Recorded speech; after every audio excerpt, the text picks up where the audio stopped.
Great. Well, hello, everyone. Happy first day of summer. Certainly a beautiful, beautiful day. I hope everybody was able to get out a little bit, or will get out as soon as we can finish this meeting. I guess I'd like to call this meeting to order, and let's go through and take attendance. Ruth Pino. Yes, here. Patty Nags. Jerry Oppenheim. Yep, here. Mike Delasio.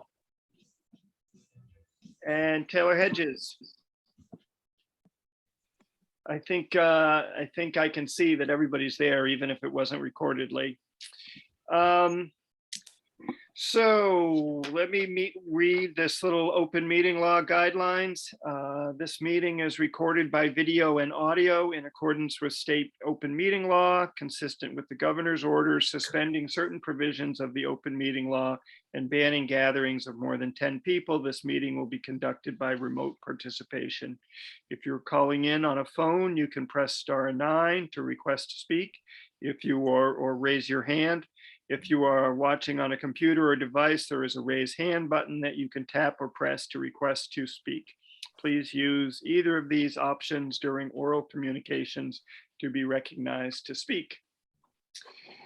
All right, with that,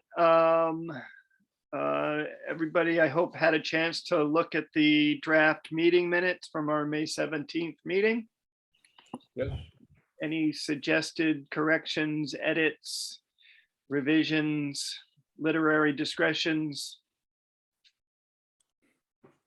All right, can I have a motion to approve the meeting minutes? So moved. Ruth? Second. Mike seconded. All in favor? Aye. Aye. Aye. Taylor, was that an aye as well? All right, excellent. All right. First things, some There we go. organizational issues. Couple of things. So Patty joined us at the last board meeting and is a full-fledged member of the EDIC. This may be Ruth's last meeting. Gretel has not yet, Seeley has not yet gone through the process, so isn't yet a fully approved board member. But certainly, I think this will be Ruth's last meeting as a board member. And to that, we have a couple of responsibilities as a resulting from her financial duties as treasurer and fiduciary responsibilities.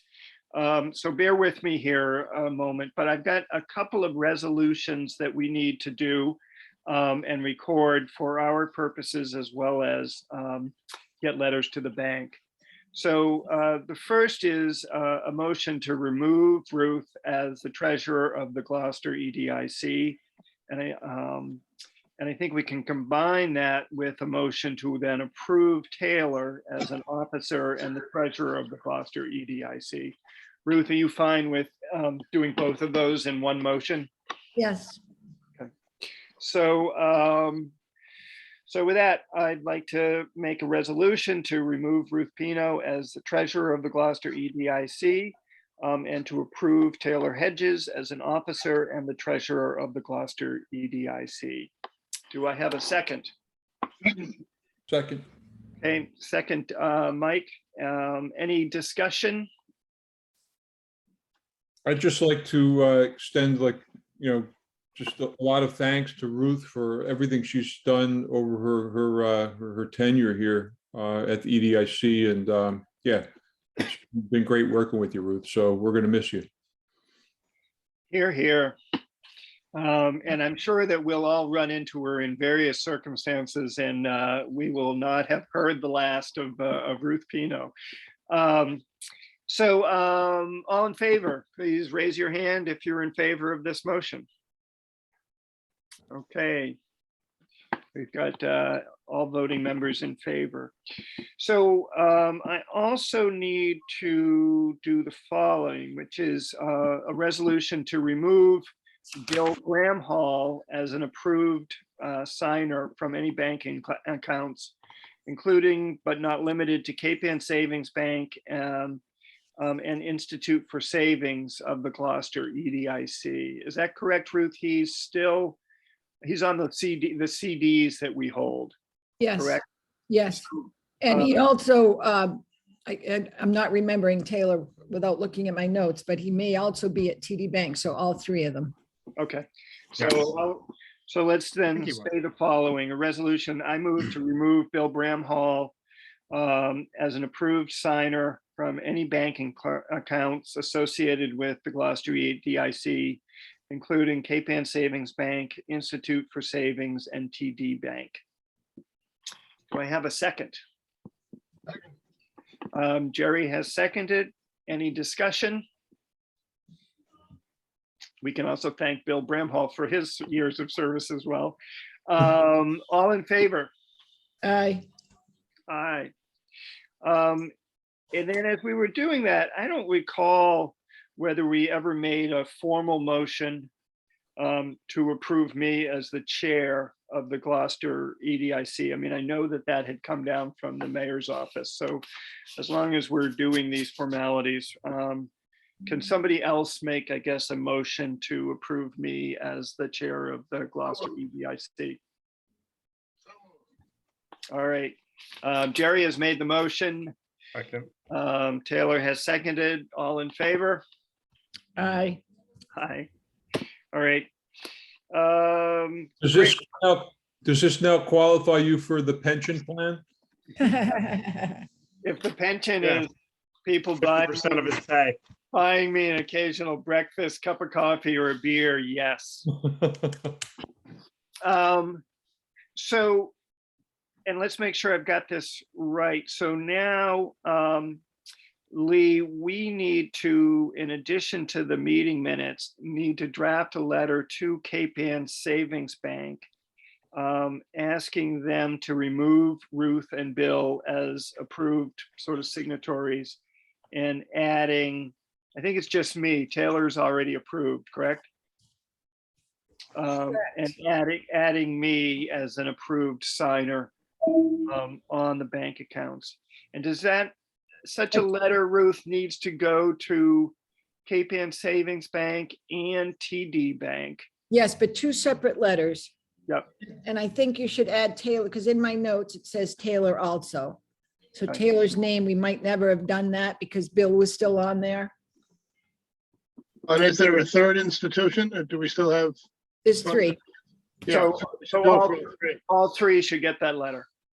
Well, the letter to TD Bank can come from me, where I say that the board has voted to appoint, as the former treasurer, the board has voted to appoint Taylor Hedges as the new treasurer. So when Taylor and I met with him, that's what he told us to do. So you'll draft that letter, but Lee needs to draft a letter then also to all three banks? Just the two. Okay, And Lee, you're signing as the clerk. And that's what she had from a prior letter. okay. Lee, are you clear on that? Okay, great. But just to clarify, Taylor is already on the account, but because we are having changes done, I'm leaving, Bill's leaving. Taylor's not being added, but you need all new signature cards. So you both will have to go in and meet with her, but you and I can talk about that offline. Great. Thank you so much, Ruth, for shepherding Taylor and I through this process.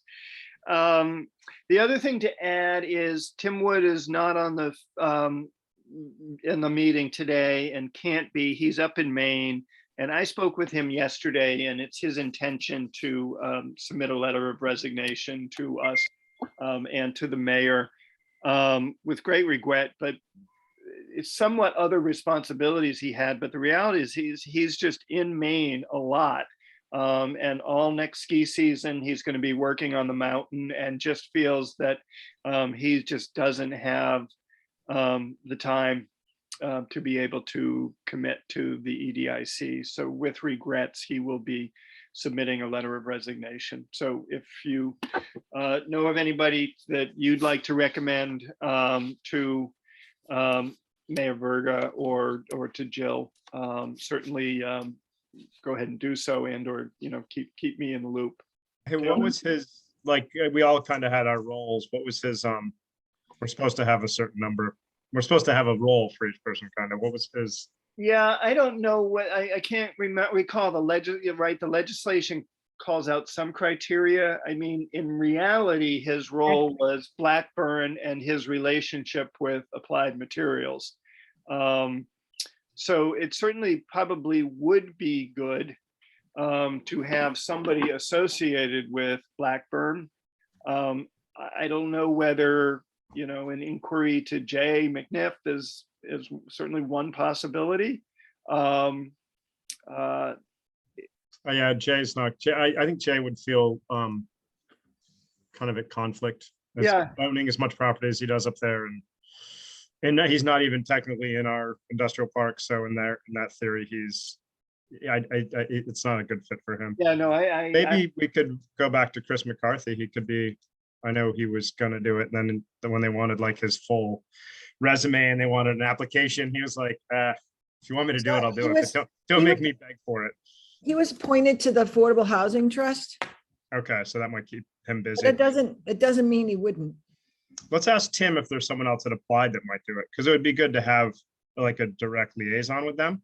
Yeah, I mean, I know one of the issues too, he felt there's been, so much turnover and new hiring in the last 3 years that it's sort of one of these, like he felt like the connections that he otherwise brought to the table have changed so significantly in the last couple of years that those no longer bring the strength that he thought they would. But Right. I think we should pursue that. And maybe Matt Beach is the guy. I can certainly reach out to Matt and see what his thoughts are, if he has other suggestions. Okay. Great suggestion. All right, Taylor, you're up to talk about signage and where we're at on that. Good things. I had a meeting with Jay and Dean and Bill, the Seaside Graphics. We've taken Lauren's concepts and kind of applied real world logistics to it as to what the signage system's going to be. They've been really busy at Seaside Graphics because there's this new grant for updating signage. So everyone's just absolutely hitting them with stuff. So they couldn't get us any mock-up. I wanted a mock-up from them based on the reality what the system's going to look like. But they're really going to hit kind of Lauren's concept, I think. So I'm going to reach out to the occupants with kind of one last, let them know we've now marked for dig safe. So and Jay's guy is ready to start work on the physical signs. So I guess what we kind of need to talk about is what we want to come up with for a price range per sign, so I can get that back out to the people. And I think we vacillated between $1,500 and $2,000 a sign, somewhere somewhere between there. And so we just kind of come up with that figure and send out invoices, really. And the pricing hasn't changed substantially since you've talked with us before. It hasn't. They haven't mentioned it, but let's err on the side of caution on our side when we price them. So that way there would be additional funds for maintenance, additional funds to take a sign down when someone leaves or something like that. And just the fact that we know that things run over budget. I don't want to have to go back to people and ask for money. I think initially we said $2,000 to $3,000 per sign, and they didn't really balk at that. So maybe we stick with the two, or meet in the middle and go with $1,750 per sign. Anyway, we're covered.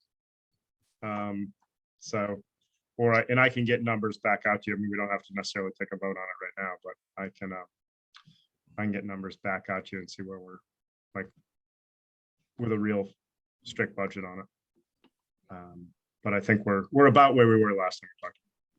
So, I mean, my opinion is, I mean, I probably would like make sure that we're not, that the prices haven't bumped up by 20%, but, you know, I like charging the higher number, and then the EDIC taking on some responsibility for basic maintenance so that we don't have to sort of go back to these guys because there's no budget to weed whack or clean a sign or do some basic stuff. I'd rather not, you know, nickel and dime these guys to get to death.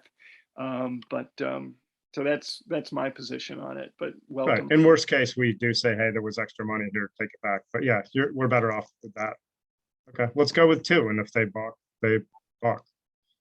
I've learned that in business out. If people can't do it, they just don't do it. They can usually afford to do it. They're all businesses. Right. If they can't, they won't do it. You know. So, so if you think you're ready, I guess I would like to make a motion to do 2 things. One, to give the green light for Jay's workers to begin working on the physical platform that will hold the signs, right? I don't know what the foundation, Yeah. which will cost some money. And then also approve a fee of $2,000 per sign that will be communicated to the tenants. Did that make sense, or do you want to modify that? Makes sense to me. Can I have a second? I'll second that. Mike, any discussion, further discussion? No, All right, I'm beating this one to death. yeah, all in favor? Aye. All right. I talked to Carl over the weekend. He's pretty excited. All right, great. CADA on demand report. Mike, do you want to talk about what's happening? It sounds like you guys have been doing a great job of promoting. Well, I think we're getting there. So Felicia's, she has some other things, so she sends her regards that she can't make it today. But in terms of progress, so we met with the YMCA, Chris Lavasco over there. And, you know, it was interesting, you know, he hadn't, you know, he'd seen the buses, but he the way he positioned it was like, it's probably just like the same old CADA, you know, you guys really need to change your image, kind of a comment to us, which, you know, I think Felicia took that in a positive way. But he said, as he learned more about it, you know, and he realized that it was really a platform, I think you could just see the wheels turning. So he asked a bunch of questions, figured out what it was all about and how it could map up to his programs. Meanwhile, by the way, like I had some trouble with my car, so I took CADA on demand over to the meeting. We're in the meeting, and the scheduled CADA bus pulls up, and then no, first a CADA on demand, another one pulls up, and someone walks out and comes in, and it's a staff member, which was like pretty hilarious. Because he's like, oh my God, like, you know, he realized it was a staff member. So it wasn't like just some games we were playing. But then a CADA scheduled. Perfect. Yeah, oh, it gets even better. So then a CADA scheduled bus pulls up. And then there were like 2 more CADA on demand buses that showed up during our meeting. It was just an hour-long meeting. And they were members. So anyway, he was like, you know, we have to do something with you guys. I'm you know, he's trying to drive programs. You know, the central, you know, problem they have to solve for programs is logistics and getting people there, right? And, you know, some of the programs are targeted at kids and, you know, or younger people, and they're allowed to be on CADA. All they have to do is have like money on their account, whether it's their parents' card or their debit card or whatever. So there was no problem with that. He said he was going to talk to his staff this week. He talked to them on Wednesday and came back and said, give me till the end of the month. I got to check my budgets. But three of the staff members basically said, you know, the executive team basically said, oh yeah, we have staff that are using that. That's like, you know, people are actually using that to get to work. And of course we saw members, you know, So it was good. So we'll hear back from Chris. Chris definitely wants to do something. We have a meeting with the Halyard. They have a new property manager over there. It started last week. So we'll meet him tomorrow. We also have a meeting at Gloucester Housing Authority tomorrow. We have a meeting with, I'm sorry, no, Beauport is tomorrow, and then Housing Authority, and then Halyard is on Thursday. And then we're rescheduling a meeting that we had with Gorton's, and it sounds like Happy Valley is communicating directly with CADA. Ken Rio recommended another cannabis growing facility called Ocean Breeze that is also interested in meeting. Yeah, so I think that's the list. I mean, we're, there's definitely some strong interest. I still have to follow up with Cometeer. Sounds like Applied doesn't sound like they're probably not going to. And I guess, well, that's kind of what we've heard, but I probably need to run that maybe by Matt Beach to see if we can at least maybe get them to match what they did last year. I think the big questions for EDIC and also for the city. So Sal, I'm not sure whether there was an action item last month about whether the city wants to step back up and sponsor again this year. We would hope that, with the mayor's seems quite keen on it, on the project. So as to whether that's actually something that the city wants to match or increase your sponsorship. And the same question goes for the EDIC. I mean, we sponsored for 5,000 last year, and maybe we want to do that again or do more. So, Sal, one question for you is like, how do we? I don't remember how we went about, getting the city's commitment last year, to lead the way on the sponsorships. But do you recall how that works? How do we ask for money, or how does CADA ask for money? Well, I think the communication should go to the mayor's office, the request.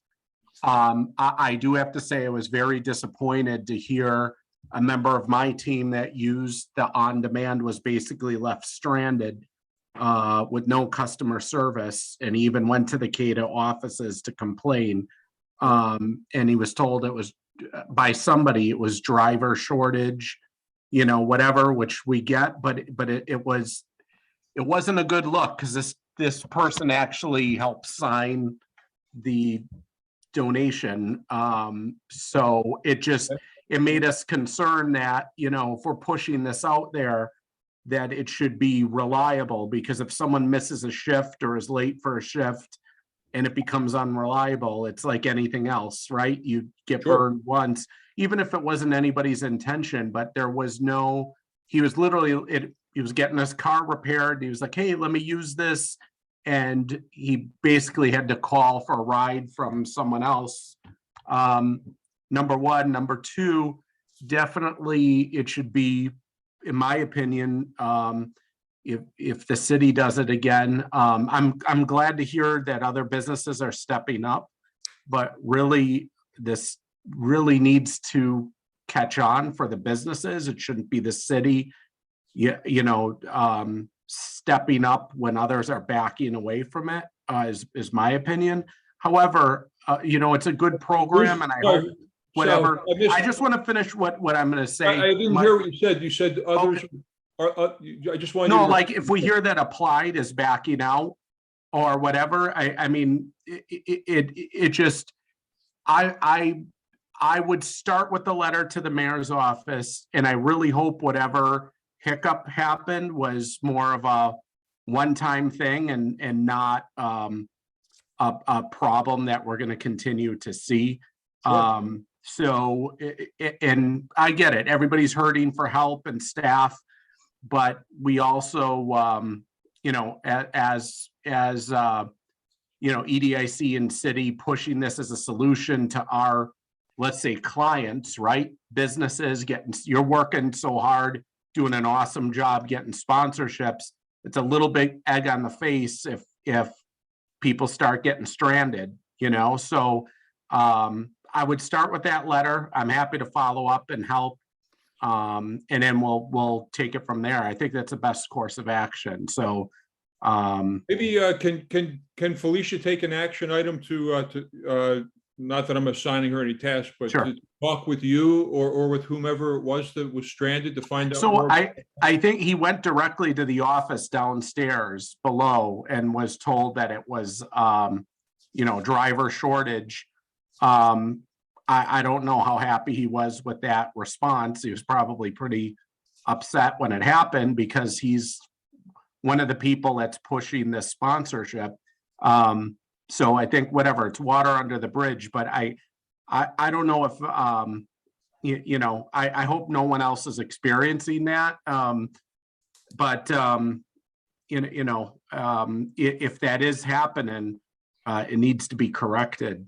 Of course, yeah. I mean, like, look, I don't know what happened, and I'm not with CADA, right? But actually, Felicia was talking with Chris, and she mentioned, drivers is a big thing, and drivers that are certified, right, and qualified to drive. That's not just anyone off the street, right? So, Sure. but she indicated that she actually had, I think it was 3 drivers, graduating from the program. So they're trying to fill that out. Still hard to get people.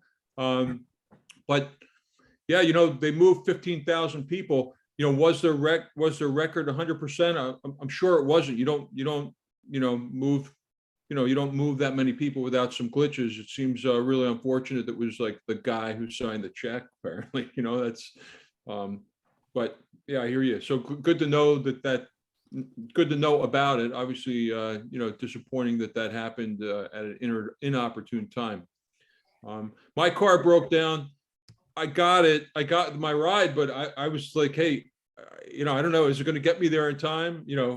When you pull up the app, I don't know. I've tried to get Uber here in Gloucester sometimes, and they won't even, they don't even answer, right? So yeah, so you got to be more consistent than that, right? I hear you.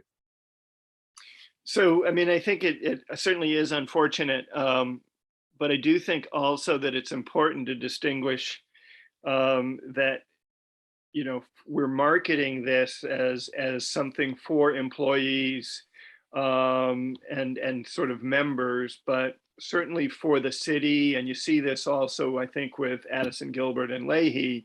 There's a much larger customer base there, and that it's not just for staff and employees, but it's a city service that the city is taking a leadership role on. And for Addison, Gilbert, Leahy, it's supporting the many clients that they have that may not have vehicles, and getting them to appropriate medical care.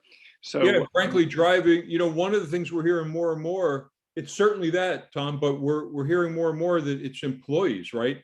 So those are employees that couldn't get to work before. They're Gloucester employees. They're inside the CADA on-demand route. So let's assume that they're employees and citizens of Gloucester, right? So it seems to me like is it fail safe? Maybe not, but it's certainly opening up employment opportunities to our residents.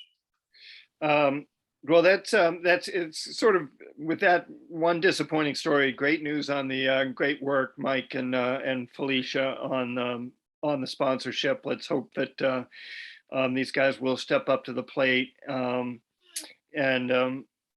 I'll follow up with Matt Beach, and I'm sure that Felicia will be following up with Sal or Jill Cahill. Yeah, I'll let her know. Cool. That's the update though. Thanks. Awesome. Hey, Jerry, do you want to talk about the ARPA funding to the city, and sort of what we've been doing on the listening panel, and then maybe now too would be the time to talk about whether the EDIC wants to submit an ARPA request. Oh, I think you're on mute.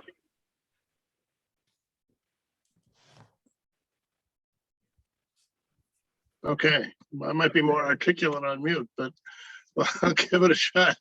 Well, let's see, Tom and I have been sitting on the 6-member panel chaired by our former chairman, Carl Beston. to take community input into the needs that might be filled by 23 million that the city has in ARPA funding. A considerable fraction of that, no doubt, will go to the water treatment plant, but that will still leave a fair amount to be allocated. So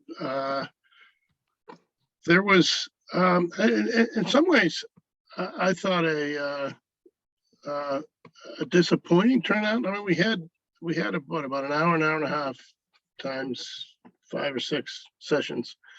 A lot of interest in housing, very few specifics, for example. A few other specific thoughts, roads and sidewalks, I think, was a big one.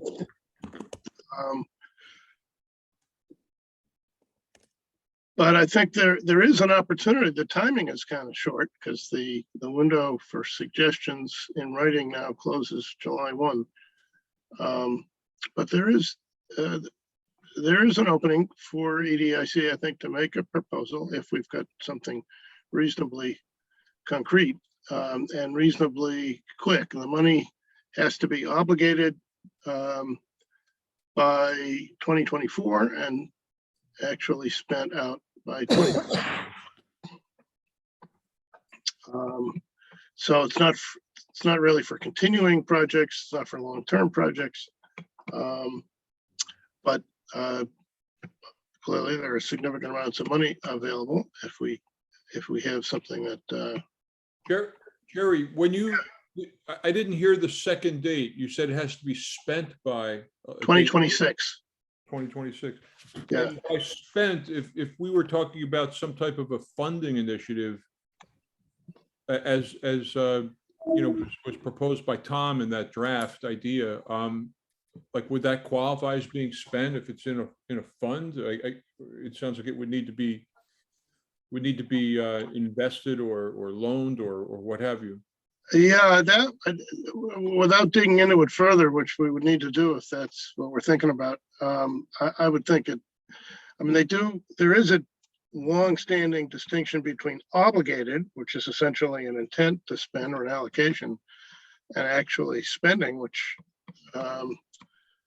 obviously would include writing a check, but whether it's, I mean, one possibility that folks have raised is the idea that you could write the check by putting money into the housing trust, for example, the Affordable Housing Trust. So is that spending? I don't know. That would take a short amount of research, I think, to confirm. But if they allocated the funds to us, is that spending? I don't think that's enough. We've got to actually do something with it. Yeah, my interpretation is like Jerry's, is that we would need to provide these grants or loans by 26. And certainly any staffing position would have to be completed by that time as well.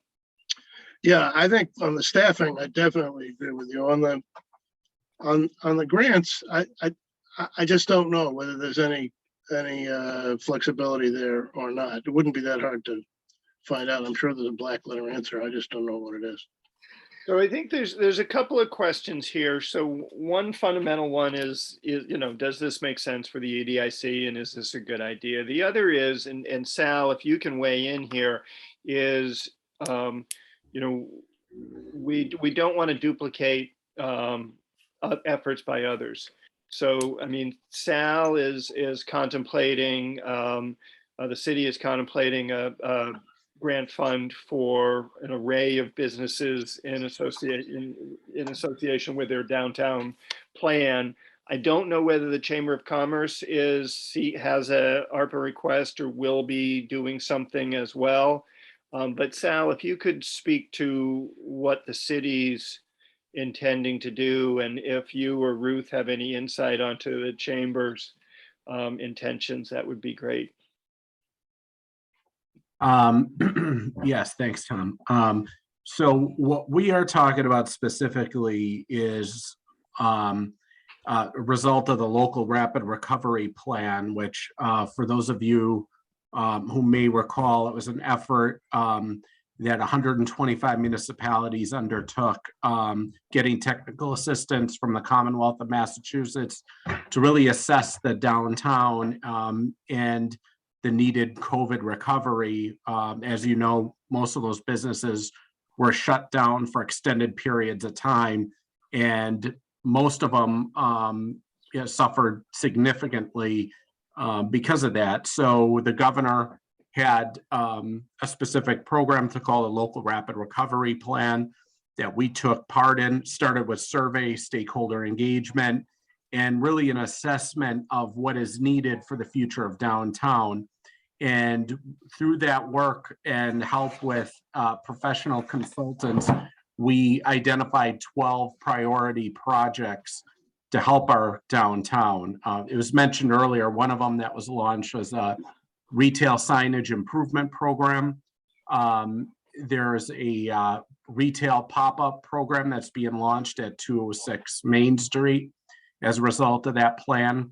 But most of the feedback we heard was that while the city was doing good work downtown and the chamber and others, there was no entity that kind of woke up every day and said, you know, what's best for downtown and how do we take control of our future, especially in this post-COVID environment where during the shutdown, so many people had to turn to Amazon and Costco and other online delivery e-commerce solutions instead of going in their neighborhood businesses. So long story short, one of the top priorities was looking at the designation of a downtown management organization that there would be seats at the table for the city, for the chamber, for action, for residents, businesses, nonprofits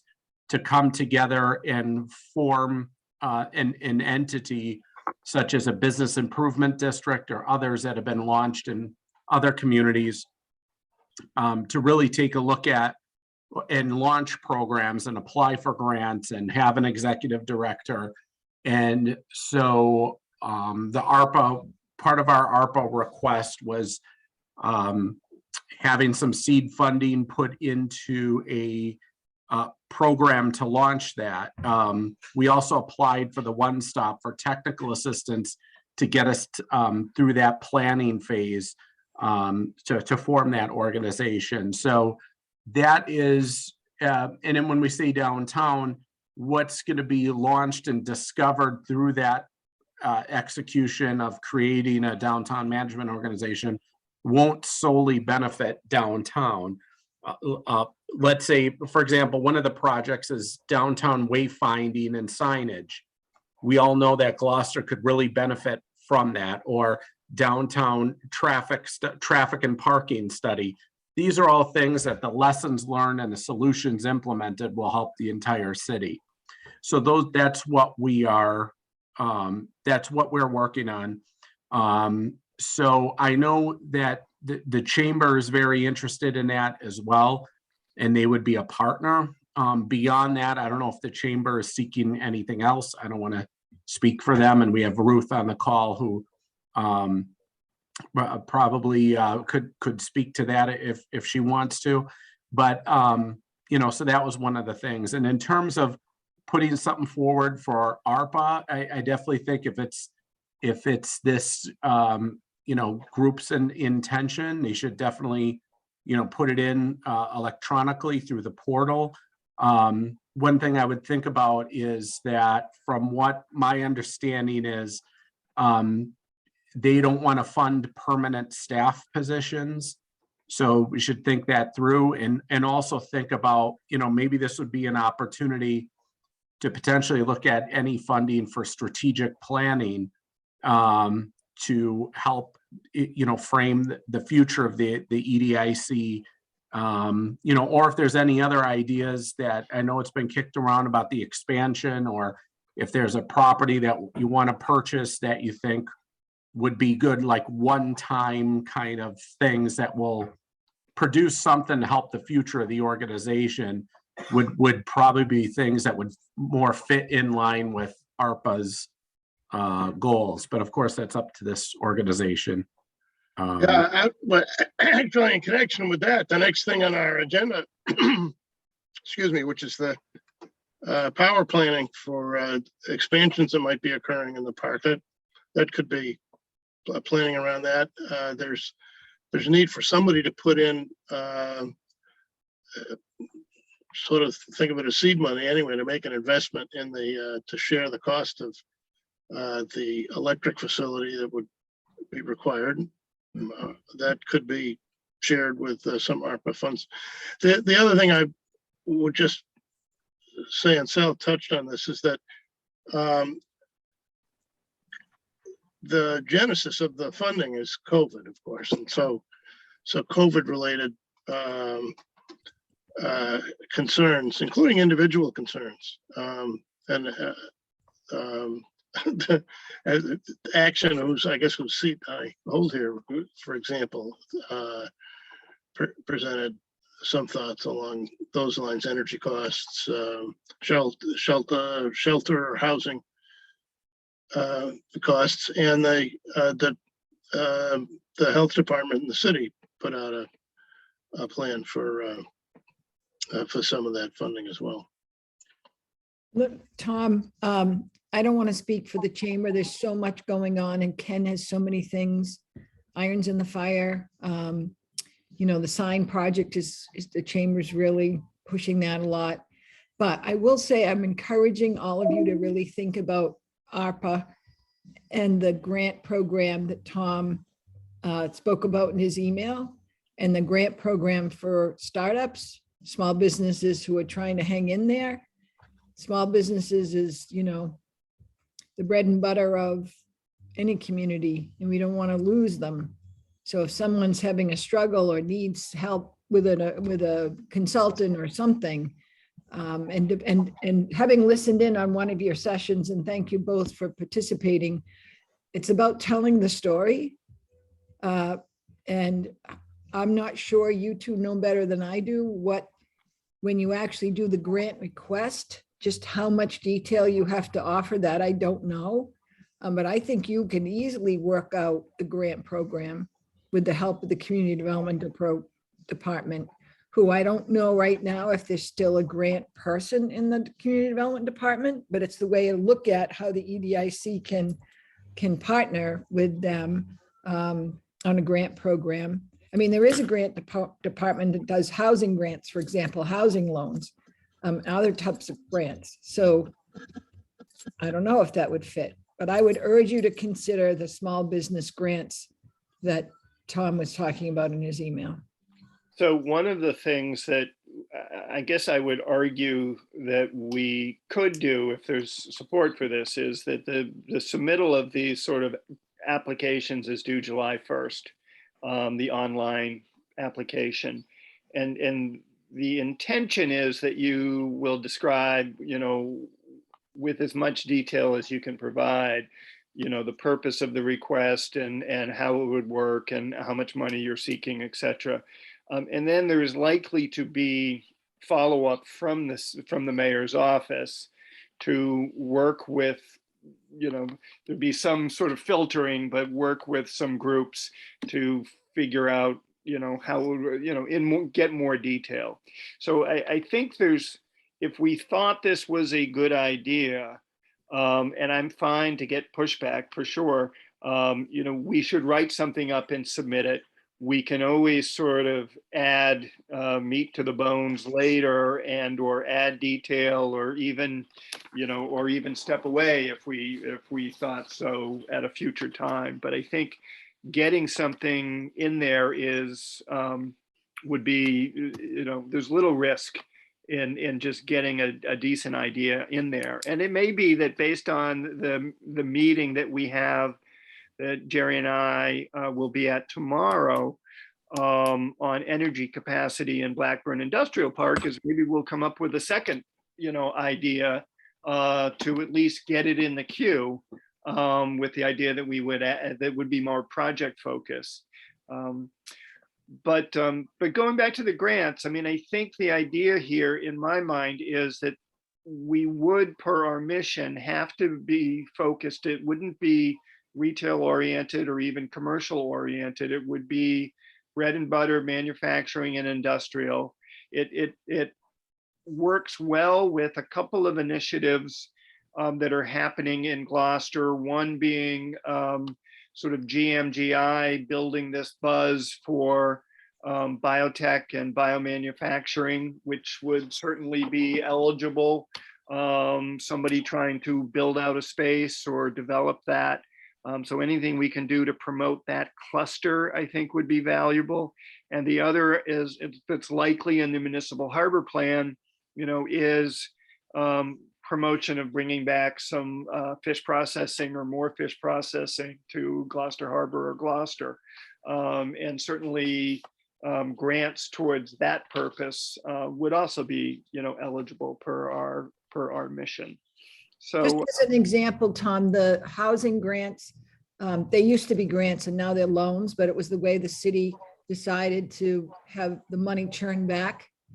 So if someone sells under a certain period of time, then they're required to pay it back. But it's been a big help to first-time home buyers, for example, but it's a great way to think about refunding that money to yourselves, that it would be ongoing.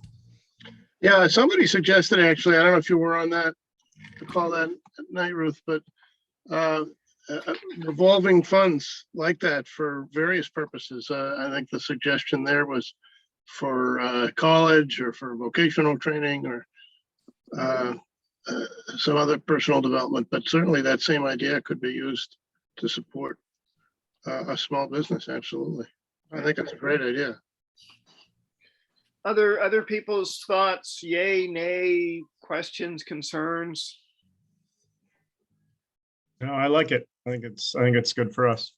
It's a good idea. Yeah, I mean, my major concern would be just to put enough meat on the bones so that folks could see the concrete benefits coming out of it. But I think it's a good idea. Patty, what's your thoughts? You know, that I don't know. I don't think you necessarily do a lot of commercial real estate or whatever, but if you're certainly an astute member of this community and stuff, what's your thoughts? Well, I agree with Ruth that it was very significant in the grants program for first-time buyers, was very significant in helping that segment of the population, and also it had a good refunding mechanism to it also. So it was able to propagate itself. It's just a good example for you to go by if you go down this road. Yep. And it's administered by the grants department. Yeah, somebody should do a little bit of research just to make sure that would qualify, that depositing it in the fund would qualify as an expenditure by 2026.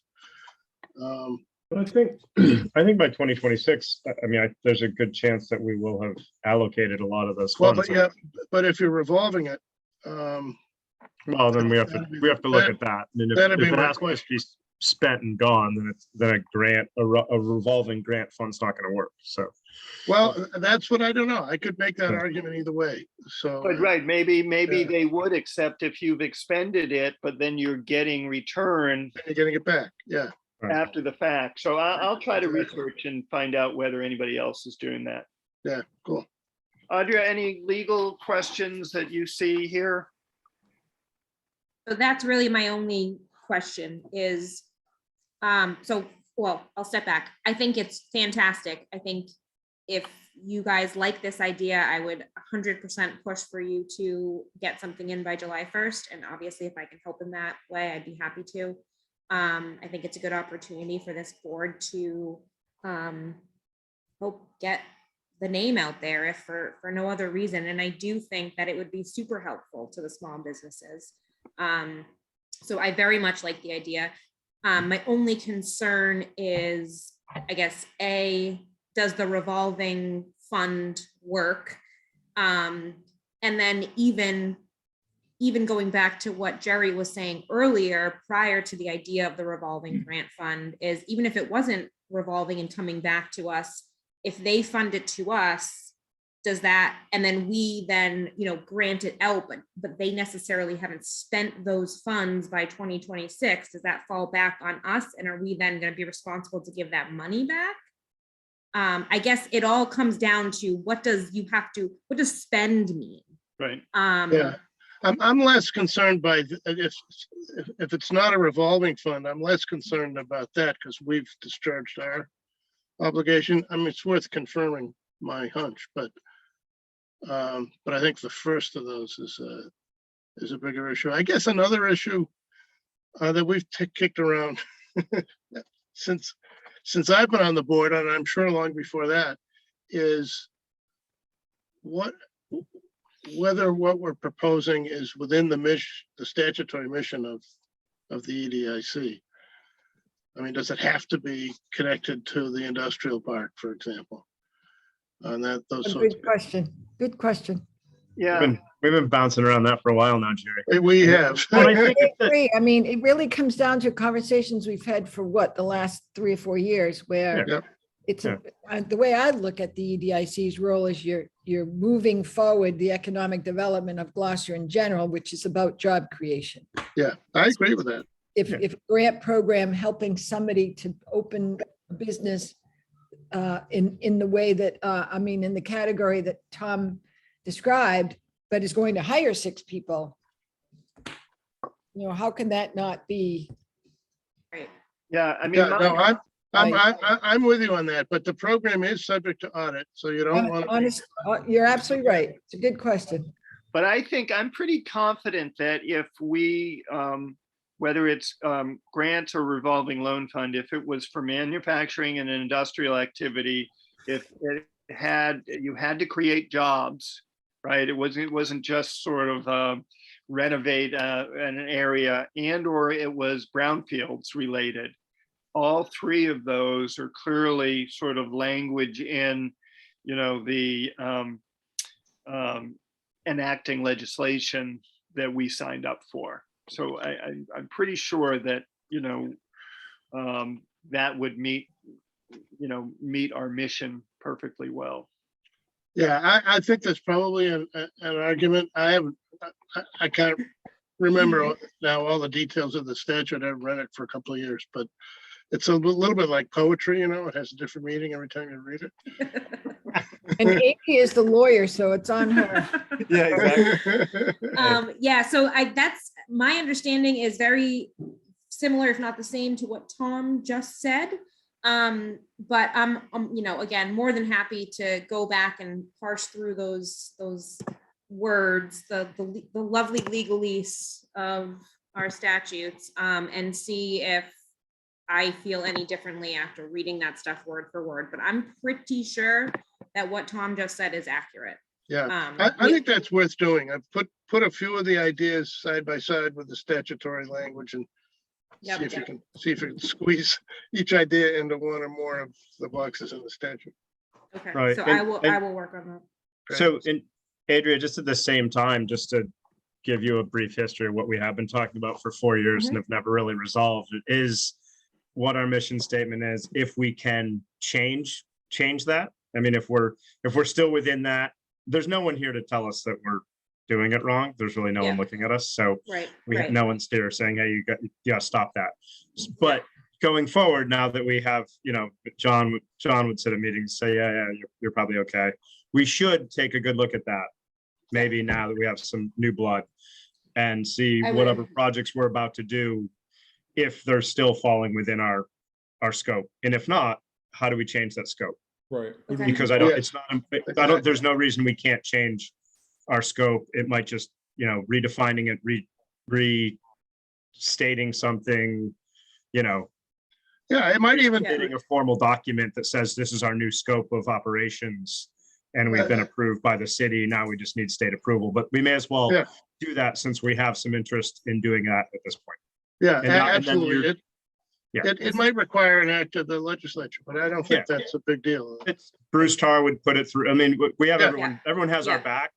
Right. And if Adria's gonna go through it now, let's maybe make the adjustment, maybe broaden our scope. Like, Okay. but whatever, I so we can agree, do whatever and we want. At least No, that- understand what moves we have to make to do to broaden it, right? Yeah, and then we'll reset what our scope is and we'll have, you know, a new mission. I think what you do see, what I've looked at various EDICs in the Commonwealth, and the two that sort of stand out, and they certainly have problems, but Lynn and Marlborough, you know, are they developed exactly what, Taylor, you were just describing, which is, here's what we want to do as the EDIC in our community. And then get that passed through the legislature rather than just signing up for, you know, the language, the legislation as written. Most of the EDICs that did that have sort of gone defunct or sort of are no longer effective, really. So we're somewhere in between. So, so this has been a great discussion, but based on this, so I don't hear any real pushback for probably getting in a proposal to submit to the form. We'll take a look at the statutory language, do a little bit of digging on sort of revolving loan fund and you know, what does spend mean? But every intention then of submitting something by the July 1st deadline, if unless I hear otherwise. Yeah, Adrian, it may be in the regs and which the regs for this program, which are on the ARPA, the city ARPA website, I think. Okay. But Okay. if not, I think I have them somewhere. Yeah, So it's 121C, whatever the, I remember that, but. I'm talking about the Oh, he's treasury. talking about the regs. ARPA, I'm right? talking about ARPA, the Yeah. ARPA treasury regs, because Yeah. the question of what spending is, there's probably a more general federal rule, but it might be incorporated there. Okay. And just a question for everyone, in terms of, so obviously I can look into what quote unquote spending means for the ARPA funds purposes. And I can certainly obviously do that well before July 1st, but my question for the board is, how long or how soon, I should say, do you need questions on, I guess, the statute and what the statute means? And are we, you know, following what the statute says we're supposed to be following? Are we within that scope? Are we changing our scope? That whole thing. Just so I can give myself a little bit of a time frame. So here's how I would approach it. So I think sooner rather than later, you should look at the statutory language and make sure that what we are potentially proposing lines up for now, right? Okay. Or at least arguably. Yes. Arguably. Yes. Yeah. Yes. I would not bother with looking at the ARPA language on what is a spend. I think Jerry and I are closer to that and everything else. I think we'll try to figure that out to the best of our abilities rather than have you have to spend your time sort of going through that. Okay. But then there's the larger question that Taylor raised about mission and what we want to do. And I think getting your perspective and legal perspective on that would be really helpful. I think there's no mad rush on that. But I Okay. think getting that insight and analysis, you know, over the next whatever month or even 2 months at the worst, Okay. would be. It's been a few years, Tom, so we're not in a huge area. But it would just be good. it'd be nice to, you know, To know that we're doing it right. I no, would just agree. or just is that the direction we want to go? You know. Right. So, Well, and Okay. you know, the real question here is whether or not we need to change our charter, whether we need to go to the legislature or not. I think we probably have a reasonably clear, that's probably too strong a word, idea of where we want to go. And the question really is whether we need to change our charter in order to go there. Well, and I think another aspect of that is who who is motivated to leverage that new status that we were driving towards? So, I mean, if the city is saying, hey, we sure could use help in terms of economic development and whatever that scope is, right? I mean, Sal's, busier than a one-armed paper hanger, right? Where does he need people to help him? I would think that would drive some of that conversation, right? Yeah, Is there motivation there, right, to use the EDIC in some future form, right, in an effective way for the city to carry out certain goals? I Well, I don't know mean, if we've heard anything from anyone yet who would prefer to or who would consider leveraging this talent and capacity in that fashion. yeah, where can we be most useful, I guess? well, I mean, I'm really happy you're having this conversation. I mean, I'm out of here, after tonight. But But Ruth, we- we've been having it for a long time, right before 4 years. certainly Yeah. longer than We've 4 talked years about ago. this for a long time because one of the things that we added to this conversation, I don't know how long ago, 4 years ago, when GMGI first came on the scene, is the harbor is the industrial park that's never been represented before, but it's not been included in the EDIC's mission or thought process because it was so busy and being successful at developing Blackburn and Cape Ann. And there was 25 or 30 years since then that there's been sort of a lull. And I just thinking about what else can the EDIC be helping with is great.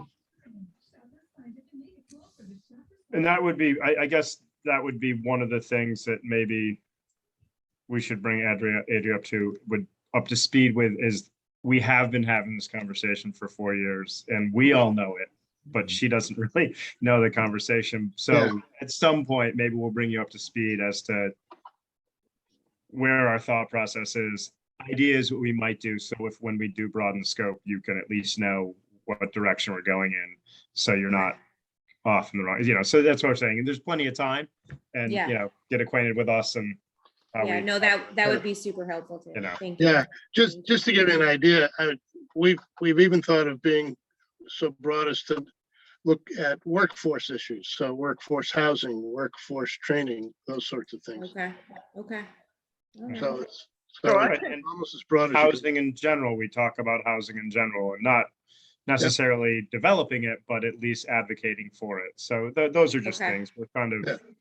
all over the place. Yep. The Gotcha. other way Okay. for Adria to be thinking about this is when the statute was written, biomarine, I don't even know, did it even exist? Did it, Probably not. anyone thinking about taking fish scales and making medicine out of it? Yeah. No. So Right. the world has changed. The world has changed and the statute hasn't, as is true for many statutes. So yeah, okay, good to know. I will keep all of that in mind when I am reading through that. And as Very- we were very talking about it, intriguing language. I mean, we're not such a big organization, but I think we could really probably in the fall, but before Jerry goes back to Germany or whatever, I mean, have a strategic retreat Sure. where we really wrestle with this, and we certainly invite the city and Ken Reel from the chamber and some others. Because the question is, what do we want to become? How can we best serve economic development and job creation in Gloucester? And certainly want those voices at the table as well. Yep, good idea. All right, let's keep moving. Industrial park issues. Jerry mentioned that we have this meeting tomorrow that Carl Guston has sort of arranged with, well, Jerry, why don't you describe the consultants that are going to be there? Yeah, I'm laughing because the consultants they're called Daymark now. They were once known as La Capra, and I'm not sure if this is a commentary about them or me, but when I look at the people that they list, I know a lot more of the people they list as emeritus than the people who are active. But there is one, at least, who actually at one point worked for Carl. who's very good, whom we're meeting with tomorrow, Kathy Kelly, and then another fellow there whom I don't know. And they are sort of a multidisciplinary energy consultant, which is exactly what is needed for the problem at hand, which is what does it take to provide sufficient electric power in the industrial park to address the probable expansion,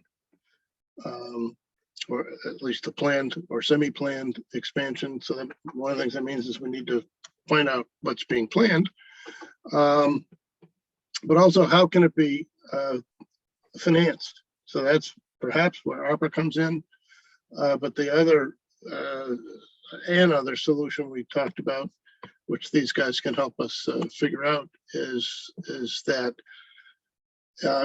in order to, if an industrial customer needs to expand in a way that is going to require an expansion in the electric utilities facilities, they need to make a contribution in aid of construction, I think it's still called, which can be a lot of money.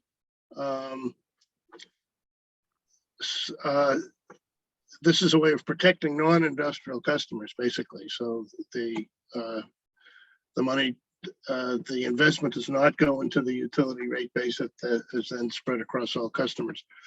But it can be an obstacle to expansion.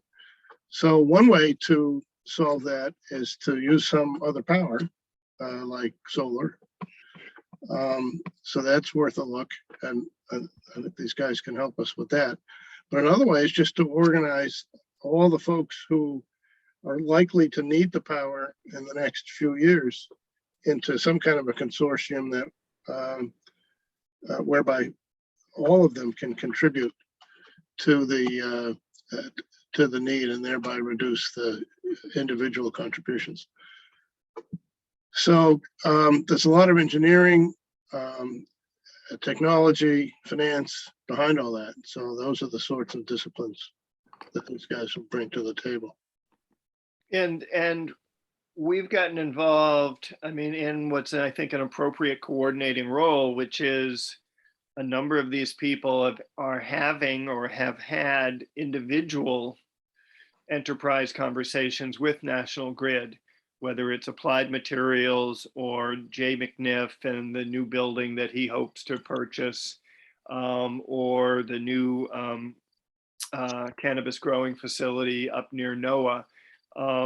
But we really need to take a more holistic view of it and get involved early to ensure that the energy capacity is going to be there for future growth and expansion.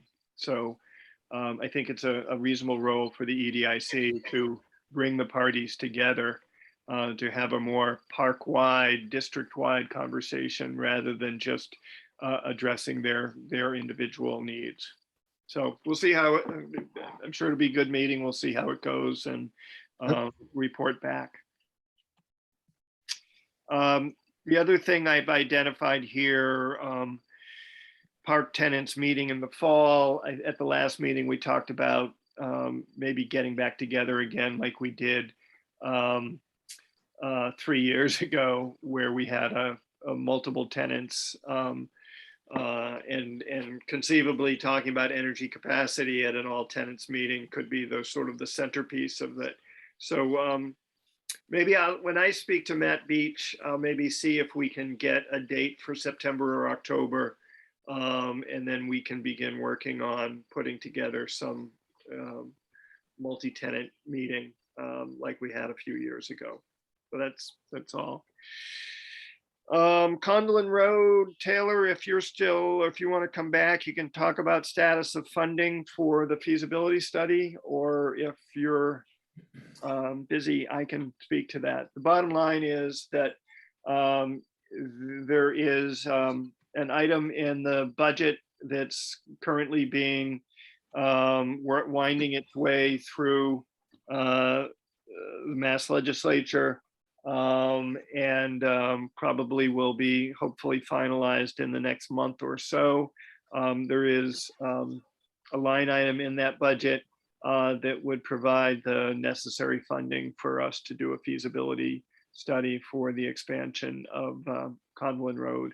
And so that's where that lies. So we're reasonably, the language is in there, we're reasonably confident that it's a small item in a big budget and won't be, and certainly a reasonable request, so won't be something that could be vetoed by the governor or something like that. So, so that's our current strategy, and not necessarily requesting ARPA funds or anything like that. The other financial, you guys received a copy of the 2021 audit report, which basically we are in good standing. Ruth predictably has done a great and well-managed job of managing our financials and our financial position.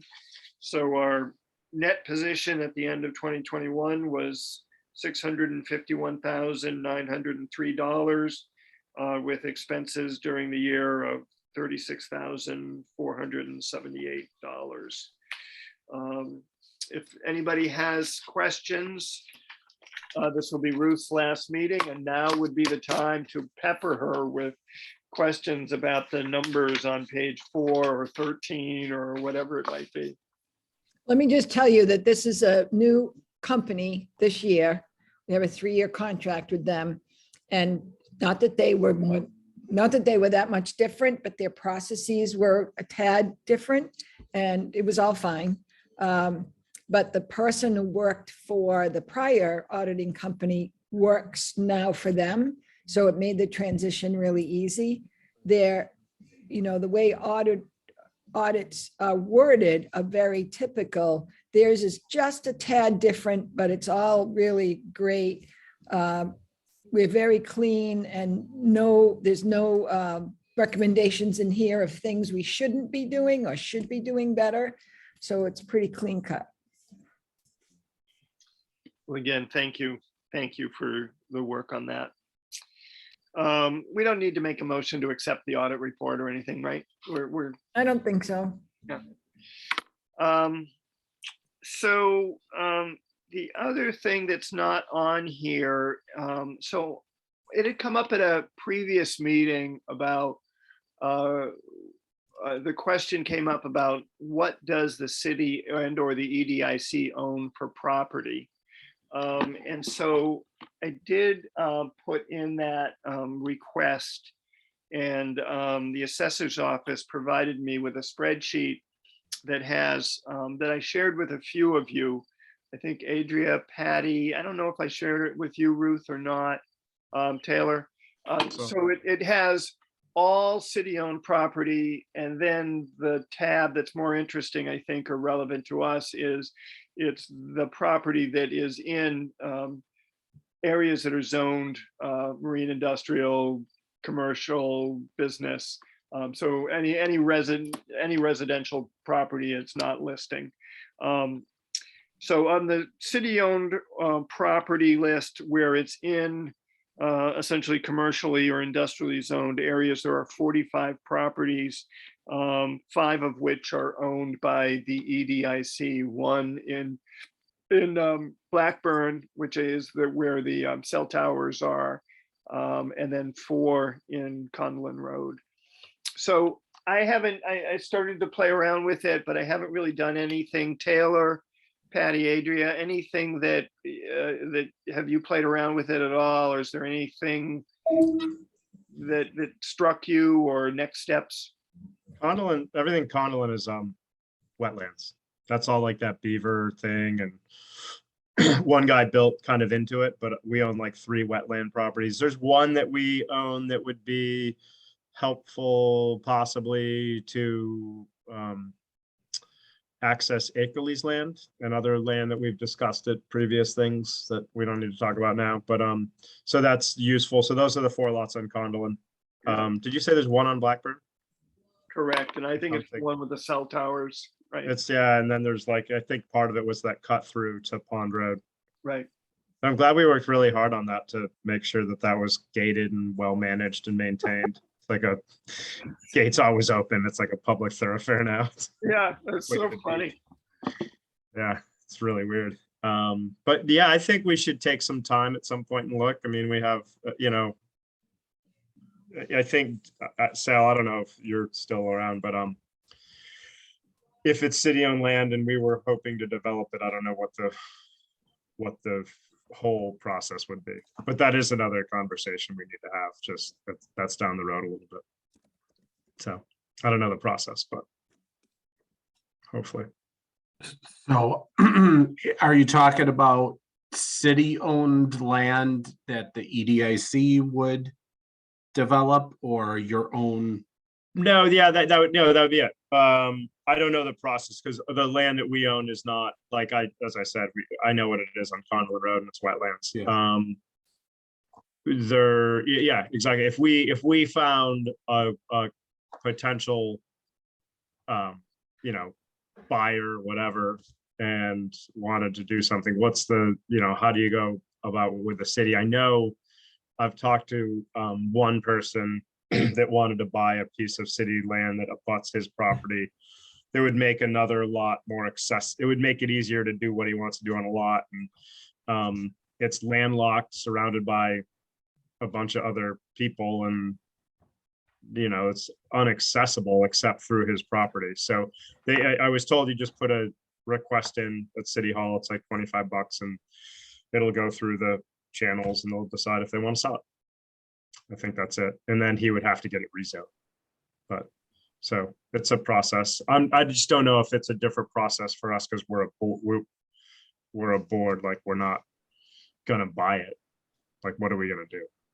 So I think the question, Sal, before us was just simply, you know, we're generally not aware of what the city-owned properties are, and not clear what our role would be. But wouldn't it be nice as a first step to at least, you know, sort of map out or identify what are city-owned properties, and are there any out there that, you know, really have some potential, since we've talked in the past about the fact that we don't have a lot of available sites or whatever. So, you know, certainly a long shot, but seemed like a necessary first step, and nobody could sort of answer the question, what are the city properties? And, you know, are there any that beyond probably 112 Commercial Street, you know, that have some larger potential, and I foresee two, obviously.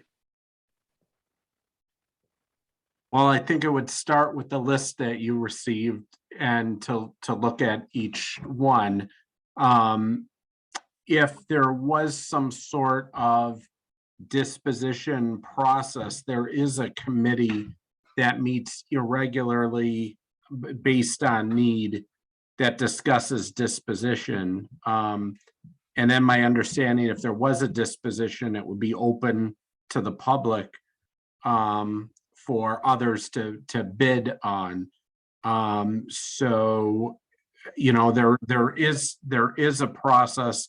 So similar to when we did Fuller, there would be an RFP issued or RFQ, and then people would respond to it. But the inventory is probably going to be somewhat similar to what you described of EDIC, like A, not a lot of property, and B, properties that are available could have pre-existing issues that would need to be dealt with, which make it very difficult to market for one reason or another. So it's not like there's great swaths of land available for the pickings. It's usually you know, work that needs to be done, whether it's remediation or whether it's, you know, if it's a seawall or something, probably a significant investment would need to be made to even make it marketable. So you know, that would be the starting point. Yep.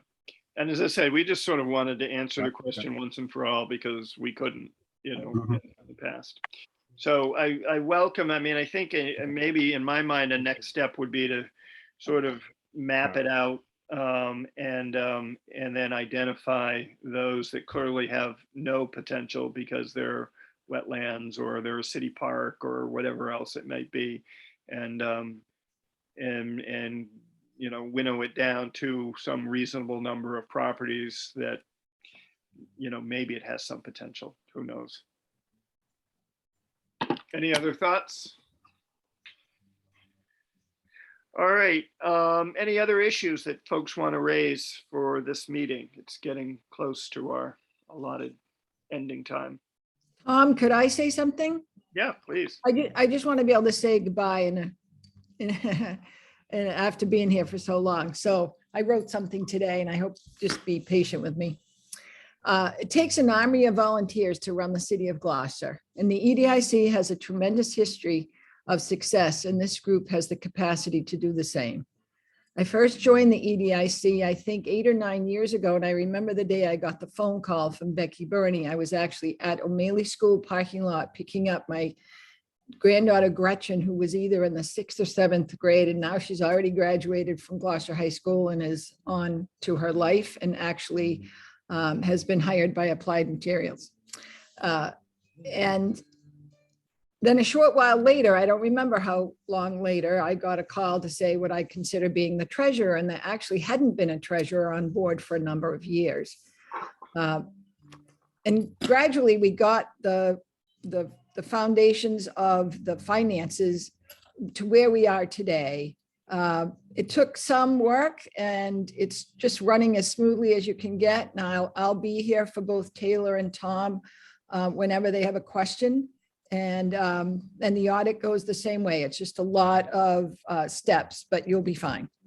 I hope what you've learned about housing needs and zoning restrictions in Gloucester help you better define your role in creating jobs in Gloucester. With no place to live, you're running uphill. I'm glad to see the appointments have taken on some responsibility for this, and be an advocate for housing initiatives and zoning reform in your process is important to helping to build a new outlook for economic development in Gloucester. I hope you'll do that individually. I hope you'll do that as the EDIC. I hope you won't be a NIMBY in your personal life. And my favorite acronym is BANANA. Build absolutely nothing anywhere near anyone. Don't be like that. Please watch the Gloucester 400 Plus and the progress it's making, and pay attention to the website and where the Stories Project tells the story of part of our past and will live on well past 2023. Attend our events, both in 2022 and throughout 2023. It's very exciting what we're doing and what we're planning. Please participate. The EDIC is in part responsible for Gloucester's economic future, so carry on and do great things. Thank you so much, Ruth, and thanks for preparing that. You keep doing great things too, Ruth. Thank you for everything you're doing. Absolutely. We'll miss you, Ruth. Actually, we won't, because I'm sure we're going to see a lot of you. Yeah, I won't miss you because I'll probably talk to you every week still. So I have, unless there's any other matters that folks want to raise, one of the issues I was wanted to raise is maybe we've been having a lot of monthly meetings and we're not really required to, thinking of taking either July or August and not having a meeting. Does anybody have a preference for not having a meeting in July or not having a meeting in August? I believe there's actually precedence for that over the years. We've not met in the summer for a couple months, so. I'll be away July 18th, and that would be our meeting, right? Or July 19th. I'll be out of the July 19th. I'd be gone. Yeah, I think I will be, well, I'll be in the country, but it'd become more, I'll be on the other side of the country, so. Why don't we then assume that no meeting in July, we'll meet in August. What would the August date be? So it'd be the third Tuesday, whatever that is. August 16th. 16. 16. 3rd to 16th? And then truthfully, depending on what is happening with ARPA signage, other issues, will determine whether we have a August meeting or we pump that out and push that till September as well. But put August 16th on your calendars, except for you, Ruth. You know, do something with the 400th or one of the many other organizations that you're involved with. So Just one thing. So Lee, between you and Tom, can you stay in touch with me in the next day or two when you have those letters ready? will do for sure. All right, thanks, everybody. Have a enjoyable summer solstice this evening today. And we'll be talking to you soon. And again, Ruth, thanks so much for everything. Bye, Thanks, everyone. everybody. May 4th, everyone. Bye-bye. Too.